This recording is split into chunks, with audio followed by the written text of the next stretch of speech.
నమస్తే, తెలుగు రాజ్యంకి స్వాగతం. నేను మీ సంధ్య. సంగీతానికి భావం ఉంటే ఆ భావానికి స్వరం ఎస్ జానకమ్మ. సంగీత ప్రియులను 5 దశాబ్దాల పాటు అలరించి ఏ పాటనైనా తన గొంతులో అలవోకగా పలికించి అజరామరాలను మనకు అందించి తిరిగి రాని లోకాలకి పయనమయ్యారు. ఆ గాన కోకిల గురించి ఒకసారి స్మరించుకుంటూ ఆమెకు ఘన నివాళి అర్పిస్తూ ఆమె జీవితంలోని అనేక విశేషాలను మేము ముందుంచే ప్రయత్నం చేయబోతున్నాం. చరిత్రకారులు, సినీ రాజకీయ విశ్లేషకులు చిలగడ శ్రీకాంత్ గారు మనతో ఉన్నారు. ఆయన మాటల్లో. శ్రీకాంత్ గారు నమస్తే. నమస్కారం సంధ్య.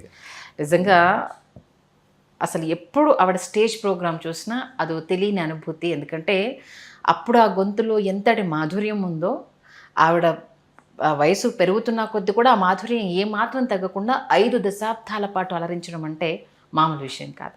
మరి జానకమ్మ అని మీ మదిలో ఆ తలంపు రాగానే ఫస్ట్ మీకు గుర్తొచ్చే పాట అనడం కంటే, ఒకరోజు హరే రాముని జానకి గారి వీరాభిమాని. జానకి గారు ఇప్పుడు హైదరాబాద్ వచ్చినా ఆవిడ చాలా చక్కగా జాగ్రత్తగా చూసుకుని ఆవిడ కూడా ఉంటారు.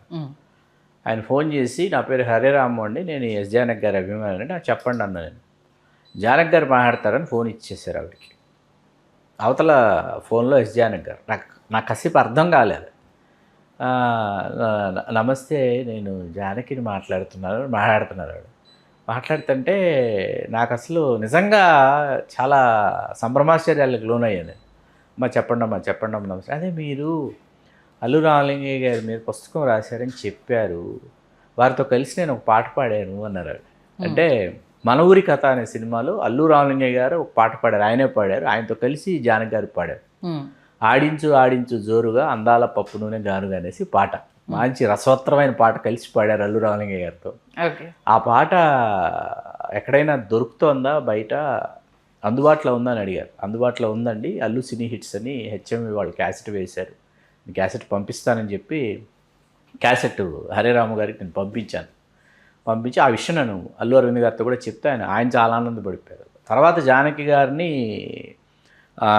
శంకరాభరణం రజతోత్సవ వేడుక తెలుగు లలిత కళాతోరణంలో జరిగినప్పుడు చూడటం, సంతోషం ఫిల్మ్ అవార్డ్స్కి సంబంధించి ఆవిడకి లైఫ్ టైం అచీవ్మెంట్ అవార్డు ఇవ్వాలనుకున్నప్పుడు ఆవిడ సన్మాన పత్రం నేనే రాయాలని అనుకోవటం, నా చేతే రాయించారు అప్పుడు. అలా ఆ రోజు వారిని చూడటం, వారి ఏంటంటే వారి పాటల్ని గాయకులు యువకులు పాడుతుంటే విని పరవశించడం లాంటివి. జానకి గారి పాట మనకు తెలియకుండా ఏంటంటేనండి, మనం అందరం ఎస్వి బాలసుబ్రహ్మణ్యం గారి పాటో ఇళయరాజా గారి పాటో మనము వినకుండా మనకు రోజు తెల్లవారదు, లేకపోతే రోజు గడవదు అనేటటువంటి ఆ వరుసలో మనం ఏంటంటే జానకి గారు, సుశీల గారు పాటలు కూడా వినకుండా మన రోజు గడవదు. తెలియకుండా చిత్రగారు మలయాళీ అయినప్పటికీ సుశీల గారు, జానకి గారితో పాటు చిత్రగారి గీతాలు కూడా మనం వింటూ పెరిగినటువంటి, ఇప్పటికీ వింటున్నటువంటి ఒక తరంలో మనం ఉన్నాం. బాధాకరమైన విషయం ఏంటంటే, చాలాసార్లు నేను చెప్పింది అయినప్పటికీ మహాకవి శ్రీశ్రీ గారు ఒక మాట చెప్పారు, ఎవరైనా ఎక్కడైనా ఎప్పుడైనా గొప్పవాళ్ళు కావాలంటే చచ్చిపోవాలని చెప్తాడు ఆయన. చచ్చిపోతే కానీ మరీ ముఖ్యంగా ఆంధ్రదేశంలో గుర్తించరు అంటారు. ఇప్పటికీ చాలా ఆవేదన కలిగించే విషయం ఏంటంటే, ఎస్పి బాలసుబ్రహ్మణ్యం గారి అంత్యక్రియలు తమిళనాడు ప్రభుత్వం రాజలాంఛనాలతో నిర్వహించడం, జానకి గారి అంత్యక్రియలు కర్ణాటక ప్రభుత్వం రాజలాంఛనాలతో నిర్వహించడం. మన తెలుగు రాష్ట్రాలు మనం ఏం పాపం చేసుకున్నాం, వాళ్ళు తెలుగు వాళ్ళుగా పుట్టడం మన తెలుగు నేల చేసుకున్నటువంటి అనేటటువంటి ఆవేదన నిజంగా కలుగుతుంది. ఎంత గొప్ప పాటలు పాడారు, ఎన్ని దశాబ్దాల పాటు ఉరుతలు ఊగించారు, అలరించారు, రసడోలలు ఊగించారు శ్రోతల్ని. ఎందుకంటే సుశీల్ గారు ముందు వచ్చారా, లేకపోతే తర్వాత జానకి గారు కొంచెం తర్వాత వచ్చారా అన్న ఈ సమీకరణాలు, ఈ లెక్కలు, ఇవన్నీ వ్యాకరణం కాసేపు పక్కన పెడితే, జానకి గారు ఏంటంటే, మీకు నరవరా కురూరా పాట సుసర్ల దక్షిణామూర్తి గారి సంగీత దర్శకత్వంలో నర్తనశాలలో సొపర్నో అంటారు, ఆ సొపర్నో మూడ్లో పాడారు. బ్యాలెన్స్ చేయటం, స్వరసమం అంటారు, తాళసమం కాదు స్వరసమము అంటారు. స్వరసమంతో పాడటం అనేది తెలిసినటువంటి అతి గొప్ప గాయనీమణులలో జానకి గారి ప్రత్యేకమైనటువంటి ఒక సుస్థిర స్థానం. ఎందుకంటే ఆవిడ తమిళంలో సింగారవేలనే దేవ, అది తెలుగులో నీలీల పాడిద దేవ. నాదస్వరంతో పోటీ పడుతూ ఆవిడ చేసినటువంటి ఆలాపన, నాదస్వరంతో పోటీ పడినటువంటి కంఠస్వరం ఏదైనా ఉందంటే ఎస్ జానకి గారిది.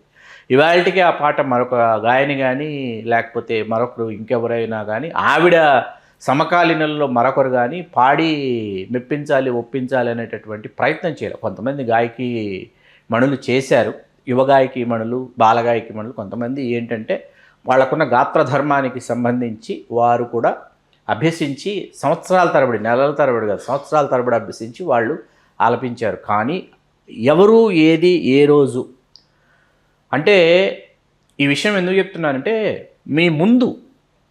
మీకంటే ఇప్పుడు మీరున్నారు, మీకంటే ముందు ఒక ప్రయత్నమో ఒక ప్రయోగమో ఒక ప్రక్రియలో చేసినటువంటి వారు ఉంటే మీకు ఒక దారి చూపించినటువంటి వాళ్ళు అవుతారు. అటువంటివి ఏవీ లేకుండా మీరు ఒక ప్రయత్నం, మీరు ఒక ప్రయోగం, మీరు ఒక ప్రక్రియ మీరు చెయ్యాలంటే అది మొట్టమొదట మీరే అవుతారు. అది తర్వాత తరాల వాళ్ళకి అది మార్గదర్శకం అవుతుంది. కాబట్టి ఆ మొదట చేస్తున్నప్పుడు, మొదట దానిని వినిపిస్తున్నప్పుడు, నేర్చుకుంటున్నప్పుడు, దాని తర్వాత ఆవిష్కరిస్తున్నప్పుడే ఏమవుతుందంటే ఇంత అద్భుతంగా ఎందుకు వాళ్ళు అజరామరంగా నిలిచిపోయారంటే వాళ్ళు మొట్టమొదట ప్రారంభించారు, మొట్టమొదట శోధించారు, మొట్టమొదట సాధించారు. కాబట్టి మనం పాలవైన్ చోలై అనేటటువంటి సినిమా గురించి మనం చాలాసార్లు మాట్లాడుకున్నాం. తెలుగులో మంచు పల్లకి, అక్కడ మేఘమే మేఘమే అని వాణి జయరాం గారు పాడారు. అక్కడ శంకర్ గణేష్ గారు చేశారు. అది గజలు. ఆ గజల్ని వాళ్ళు తీసుకొచ్చి శంకర్ గణేష్ గారు మేఘమే మేఘమే చేస్తే, తెలుగులో రాజన్ నాగేంద్ర గారు మేఘమా దేహమా అని జానకి గారి చేత పాడిస్తే, జానకి గారు పాడినటువంటి ఆ గీతం వింటుంటే ఒక అమృత ధారలు అసలు చిలికించి ఒలికిస్తున్నారు అనిపించేటటువంటి మధురాతి మధురంగా ఆవిడ ఆలపించారు. మనమందరం బాలసుబ్రహ్మణ్యం గారికి సంబంధించి మనం ఏం మాట్లాడతామంటే, బాలసుబ్రహ్మణ్యం గారు ఆర్టిస్టులు, హీరోసు వీళ్ళ వాయిసెస్ని ఇమిటేట్ చేసి సాంగ్ని మిమిక్రైజ్ చేసినటువంటి సింగర్గా బాలసుబ్రహ్మణ్యం గారికి ఎక్కడా లేనటువంటి ఒక ప్రత్యేకత, గుర్తింపు ఉన్నాయి. ఈ పనిని ఎప్పుడో దశాబ్దాల క్రితం జానకి గారు చేసేసారు.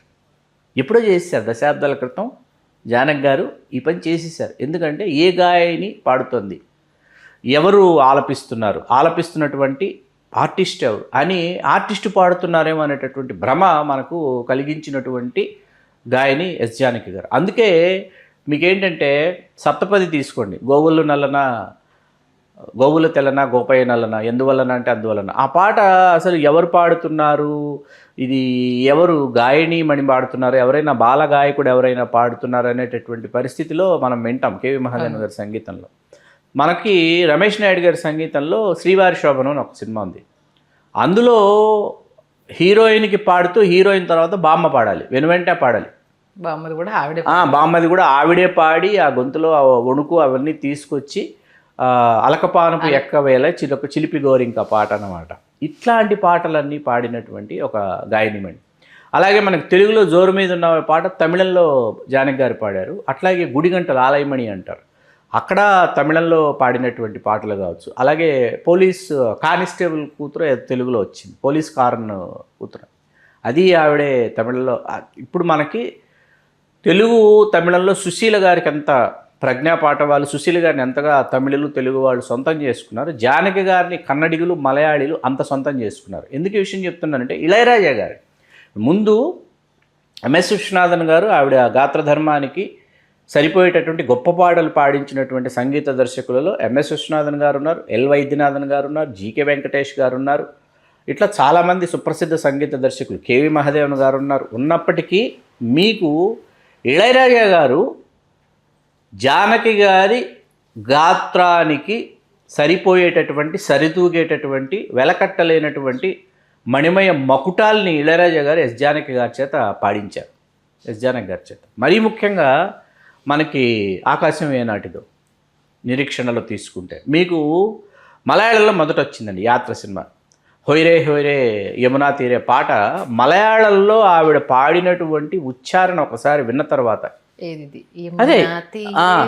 అది తెలుగులో యమునా తీరే, తెలుగులో హొయ్రే, మలయాళంలో హొయ్రే హొయ్రే ఆ పాట అనమాట. అక్కడ శోభన గారు, ఇక్కడ అర్చన గారు. మొదట ఆవిడ మలయాళంలో పాడి తర్వాత తెలుగులో పాడిన తర్వాత ఏంటంటే రెండూ విన్నవాడిగా ఏంటంటే, ఎక్కడైనా మలయాళంలో ఆవిడ మలయాళ ఉచ్చారణ ఏదైతే ఉందో ఆ ఉచ్చారణకు సంబంధించి మలయాళ ఉచ్చారణ చాలా కష్టం అండి, చాలా కష్టం మలయాళ ఉచ్చారణ. అట్లాంటిది ఆ ఉచ్చారణ ఎక్కడైనా జానకి గారు ఎక్కడైనా ఆవిడ తెలుగు గాయని అర్థమైపోతుందేమో, తెలిసిపోతుందేమో అని చెప్పి మనం చూస్తాం. ఎందుకంటే అక్కడ అభినయిస్తున్నది సాక్షాత్తు మలయాళీ అయినటువంటి శోభన అభినయిస్తున్నప్పుడు ఏంటంటే, జానకి గారు ఎక్కడా దొరకకుండా, ఎక్కడా అసలు తగ్గకుండా ఆవిడ పాడినటువంటి తీరు అనన్య సామాన్యం, అమోఘం అన్నమాట. తెలుగులో మళ్ళీ ఆవిడే పాడారు. ఎన్ని గీతాలండి, ఎన్ని మధురమైన గీతాలు, ఎన్ని మృదుమధురమైన గీతాలు. ఆవిడ ఇప్పటికీ నాకు ఒకసారి మన బాలసుబ్రహ్మణ్యం గారు, జానకి గారు, బాలసుబ్రహ్మణ్యం గారు కలిసి పాడాల్సినటువంటి సందర్భం వచ్చినప్పుడు బాలసుబ్రహ్మణ్యం గారు ఆయన సిగ్గుపడిపోవడమో, బిడివి పడిపోవడమో, లేకపోతే జానకి గారితో మొట్టమొదటిసారి పాడుతున్నాను కాబట్టి అనేటటువంటి సంశయంతో బాలసుబ్రహ్మణ్యం గారు ఉంటే ఆ సంశయాలన్నీ పోగొట్టి ఆవిడ కొన్ని చిలిపి చేష్టలు, చిలిపి పనులు, ఆవిడ హ్యూమన్ టచ్ ఉన్నటువంటి పర్సనాలిటీ అండి జానకి గారు. ఆవిడేంటంటే మీరు దూరంగా ఉన్నట్టు, ఎందుకు దూరంగా ఉన్నారు, దగ్గరికి రండి అంటారనమాట. దగ్గర తీసుకుంటారు, దగ్గర తీసుకుని చేయి పట్టుకొని మాట్లాడతారు. ఎవరైనా ఏమైనా తీసుకెళ్లారనుకోండి, తినుబండారాలు ఆవిడకి ఇష్టం అని చెప్పి ఏమైనా మీరు వచ్చారు కదా చాలు, ఎందుకు ఇవన్నీ తీసుకొచ్చారు, ఈ కైండ్ ఆఫ్ ఒక హ్యూమన్ బీయింగ్ అనమాట. అట్లాగే పిబి శ్రీనివాస్ గారు, ఆయన దిగ్గజ శిఖరం సంగీతంలో. ఎంత గొప్ప కళాకారుడు, ఎంత గొప్ప గాయకుడు అంటే ఏ భాషలో ఆయన ఏ పాట పాడి, సింహళ భాషలో కూడా పాడినటువంటి పిబి శ్రీనివాస్ గారు ఒకటే చెప్పారు, నా జీవితంలో ఎస్ జానకి లాంటి ఒక అత్యంత ప్రతిభావంతురాలైనటువంటి గాయనిమణిని నేను చూడలేదని చెప్పారు ఆయన, పిబి శ్రీనివాస్ గారు. అట్లాగే చిత్ర గారు తన మీద ఎస్ జానకి గారి ప్రభావం చాలా ఉంది అని చెప్పారు. బాలసుబ్రహ్మణ్యం గారు ఒక దశ దాటి బాలసుబ్రహ్మణ్యం గారి ఉద్ధృతి పెరిగిన తర్వాత ఏంటంటే S P Balasubrahmanyam, P Susheela, S P Balasubrahmanyam, S Janaki, ఆ తర్వాత ఎస్పి బాలసుబ్రహ్మణ్యం, చిత్ర, ఇవి మనకి, ఆ తర్వాత ఎస్పి బాలసుబ్రహ్మణ్యం, ఎస్పి శైలజ కూడా, ఇవి మనం విన్నటువంటి పేర్లు, మనకు తెలిసినటువంటి, మనం ఒక ఆడియో క్యాసెట్ తీసుకుంటే మనం చూసినటువంటి పేర్లు. వీళ్ళు పాడటం కోసమే పుట్టారా, అవును, భగవంతుడు వీళ్ళని కేవలం పాడటం కోసమే పుట్టించాడా? కొన్ని లక్షల మంది హృదయాల్లో ఉన్నటువంటి ఆ వెలితి ఏదైతే ఉందో, ఆర్తి ఏదైతే ఉందో, ఆర్తిని చల్లార్చి ఆ వెలితిని తీర్చి మీ మృదుమధురమైనటువంటి గీతాలాపనలతో వాళ్ళ యొక్క బాధల్ని, ఒత్తిళ్ళని పోగొట్టండి అని చెప్పి వాళ్ళని పంపించారని అనిపిస్తుంది. మలయాళానికి సంబంధించి ఇద్దరు గాయనీమణులండి, ఒకరు పి లీల గారు, మరొకరు చిత్ర గారు. తెలుగుకు వచ్చేటప్పటికి సుశీల గారు, జానకి గారు. ఈ నలుగురిని రీప్లేస్ చేసేటటువంటి సింగర్స్ లేరుగాక లేరు. పద్మభూషణ్ పురస్కారం ఆవిడికి కొంత ఆలస్యంగా, సుశీల గారికి ఎప్పుడో ఇచ్చి కొంత ఆలస్యంగా ఆవిడకి ప్రకటించిన తర్వాత ఆవిడ సున్నితంగా తిరస్కరించారు. మాలాంటి జానకి గారి అభిమానులందరం చాలా బాధపడిపోయాం. తిరస్కరించిన తర్వాత ఆవిడ ఏంటంటే దానికి ఒక కారణం చెప్పారు.